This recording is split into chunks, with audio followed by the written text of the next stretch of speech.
overnight. We were here till about 4 in the morning.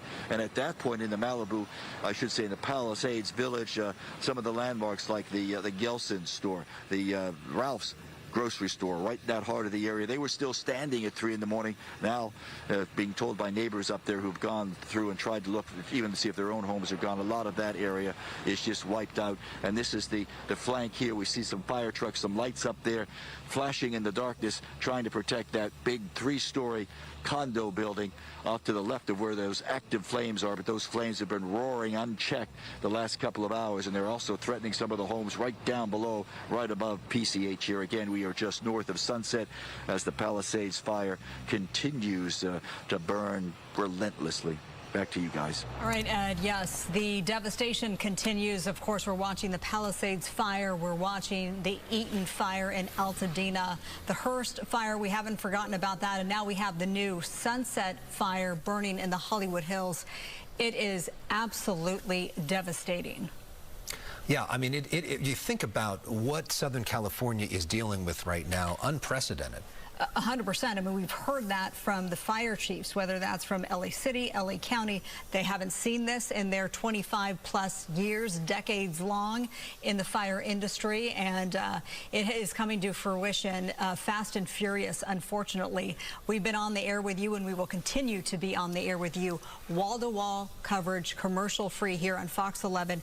You can find us live on the internet, of course, too, foxla.com/live and the Fox Local app.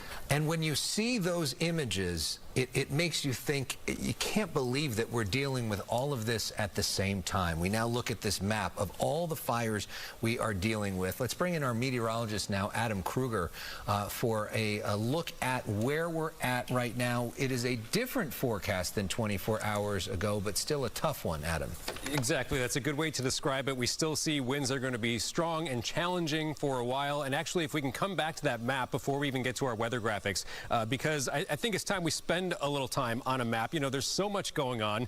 There's the multiple fires. I don't know if we can navigate this map as I talk about it, but you know, of course, the Palisades Fire, you see the acreage there, 15,000, and you see also that kind of like light gray color to the west of the Palisades Fire. That's the burn scar from the Franklin Fire, the Malibu area, from the previous month. And so the fire footprint of the Palisades Fire has extended into the burn scar from the Malibu or Franklin Fire we had back in December. And then again, if we can come in even closer to the Palisades Fire, you'll see kind of the orange color around that. So that's what we call the fire footprint, basically areas where we've seen the extent of the fire. And look at how broad that is. I mean, when you hear 15,000 acres, it's a little hard to just imagine that in your head. But when you look at it on a map and you can see relative to the Malibu or Franklin Fire burn scar from last month, you see how it's multiple times the size of that. And then we have the eastern edge of the Palisades Fire that is close to the Brentwood area. And then we've heard today about how the evacuation orders have extended a little bit more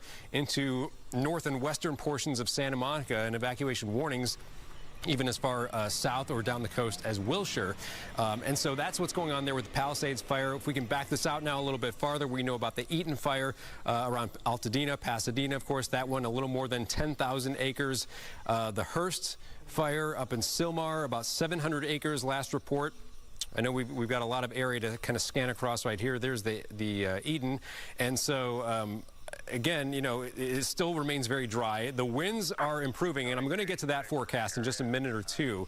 But as we scan around the rest of the area, even far up north, there's the Lydia Fire. That's a little more than 300 acres. That's in the San Gabriel Mountains.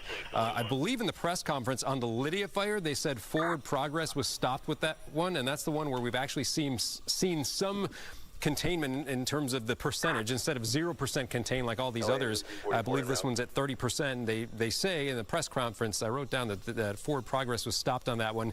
And then just, you know, wild to, and you guys talked a lot about it, but during the press conference that we just had, the breaking news in the middle of that was that the Sunset Fire in the Hollywood Hills has also lit up, and that one will likely continue to spread because weather conditions are still favorable for these fires to spread. All right, so now let's switch to our weather graphics, and I want to break down the forecast a little bit here because there's kind of that situation like good news, bad news. The good news is we are past the worst of the winds, past the worst of the weather conditions, and we talked about how coming into this, it was that PDS, particularly dangerous situation, red flag warning. happened to be the third one of this season that we've seen, but these are rare to have these PDS red flag warnings. The PDS part of that has expired. The National Weather Service, and I've got this in quotes now, calling it a regular red flag warning, and that extends into Friday, through the day Friday. 6 p.m. is the official cutoff for that. Our forecast winds, they will relax a little bit overnight, area-wide. Doesn't mean it's going to just totally shut down and turn calm, but area-wide, the winds relax tonight, and then the next wind peak we expect is going to start up midday Thursday, maybe as soon as late Thursday morning, so let's say like 10 a.m. to noon tomorrow, starting up around that time through Friday morning is going to be the next peak. And then I think as we go through the day Friday, winds will start to relax once again. Also, just a short time ago, the National Weather Service extended the high wind warning 4 hours later. It was set to expire at 6 p.m. today. Now it's in effect until 10 p.m. for all these areas in yellow. A lot of this is where we see the fires right off towards the north and across the mountains and the valleys. This is where winds still could gust up to 60. Not quite the extreme levels we saw earlier, yesterday, last night, early this morning, but still gust up to 60, especially in some of the higher elevations. But what I've seen where a lot of these fires are right now, just in general, winds have been gusting like 20 to 40 miles per hour, which is already some improvement. Still, though, it's dry. The vegetation is very dry. The air is very dry. The winds are still breezy. And that red flag warning, yes, it extends through Friday. It excludes a portion of Los Angeles and south towards Long Beach, for example, and down the Orange County coastline. But all these areas in magenta in a red flag warning through Friday. Now let's get to what a lot of you are probably wondering about. What do the winds actually look like over the next couple of days? So here's our forecast wind gusts. We'll start this at 7 o'clock tonight. Notice improvement. You might remember at this time yesterday we were showing this map and it was just like a purple color across almost the entire area. We saw a wind gust forecast 50, 60, 70 plus miles per hour. Not nearly that intensity overnight tonight. And watch as we go later into the night. Yes, there are going to be some of those higher elevations where it's still windy, but this is, something positive, at least to look forward to, that the winds do lighten up during the middle of the night tonight. That also, of course, helps with the air attack on these fires. Now, here's what I was talking about earlier. The next wind peak, that is going to be upon us as we start going late Thursday morning into midday. This is just happened to be paused at 11 a.m. Here's that purple color back. That's not what we want to see. Purple would suggest winds 35 or higher, at least gusts 35 or higher. And you can see the actual numbers. We still could see some spots with gusts that get up towards 50, 60 plus miles per hour as we go into midday tomorrow. Now let's go a little bit farther. This is late day Thursday, 4 p.m. It's still quite windy, not everywhere, but it's especially the wind-prone areas where we're going to find those challenges with the winds. Now as we go through Thursday night into Friday morning, winds relaxing in some spots, still quite gusty up to the north especially. And then finally, as we go through the day Friday, we're getting towards the end of this Santa Ana wind event. Winds overall across the area will start relaxing at that time. Another aspect here is the humidity. Of course, that's been very low today. We saw single-digit relative humidities, extremely dry, desert-like air. That continues now, but as we go into tonight, tomorrow morning, you're going to see a little recovery in the middle of the night, but still tomorrow, very, very dry air for a large part of the area. Then as we go Thursday night, notice the relative humidity really going up nicely around Los Angeles. That might help some spots. It's still quite dry in others where you see this kind of whitish, grayish color on the map. That's Friday morning. And as we go through the day Friday, it is still a dry day. And this is a big part of the reason why that red flag warning continues through the day on Friday. Relative humidities around 10 to 20%. One last thing I'll show you here, and we haven't talked a whole lot about this, or at least we haven't shown it in map form, is the air quality. Should be no surprise to you that the air quality has been poor at times, especially in the vicinity of some of these fires. Now, at the moment, the air quality sensors we have available, there's a couple, and this is closer to the Eaton Fire, the smoke from that, showing unhealthy for sensitive groups. A little earlier today, I saw some red dots on the map, even purple, which was very unhealthy air at times. I'm sure there are some pockets maybe in between where we have the air quality sensors where it's a little bit worse than what it's showing right now.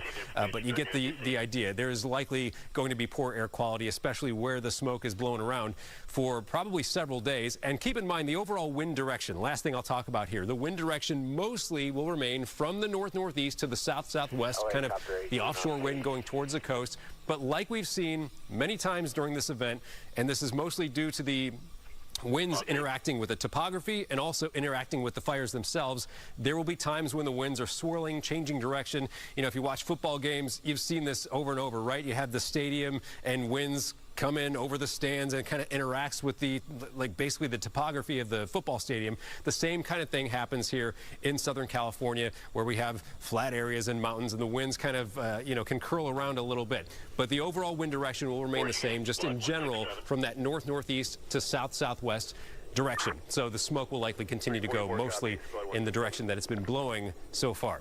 So guys, we'll end it right there with the forecast. I'll, of course, be here with you through the night, but that's kind of the overarching view. And the main thing to keep in mind, if you take one thing away from all this, is we still have red flag conditions that continue into Friday. Winds are going to vary a little bit between now and then, but very dry air, gusty at times all the way through Friday.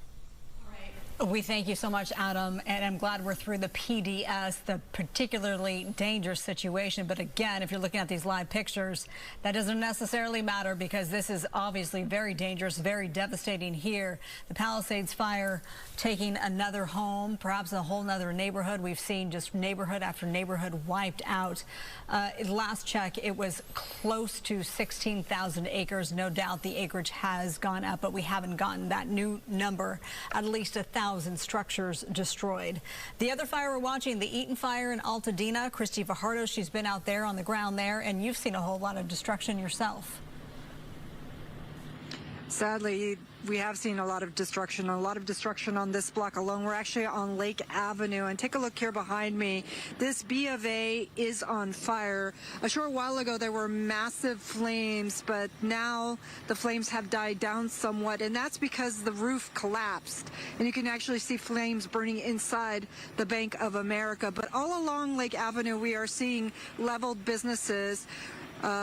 I saw what used to be a vegan cafe. There was also a dry cleaners, another restaurant, and what looked like a dental office, and there's nothing left. They have been completely leveled. They are just down to the ground. And right next to this Bank of America, you can't see it because there is a ladder truck in front of it, but there was another small business. We were told it was a small pet store, a family-run pet store, and we talked to one woman who said that she used to go there as a child and get her guinea pigs and has a lot of fond memories. And this really underscores the danger, because for most of the day, we saw other buildings that had been completely destroyed, but the Bank of America was unscathed. But because that pet store, or at least what's left of it, was smoldering and there were still flames, hours later, we saw this Bank of America catch fire. And we've also seen firefighters coming in a couple of times. They doused it with water and then left, and then we'd see another engine come, and one engine company took out axes and looked like they were going to try to make entry into the Bank of America, but then they left, and it looks like what they were waiting for, what they needed, was a ladder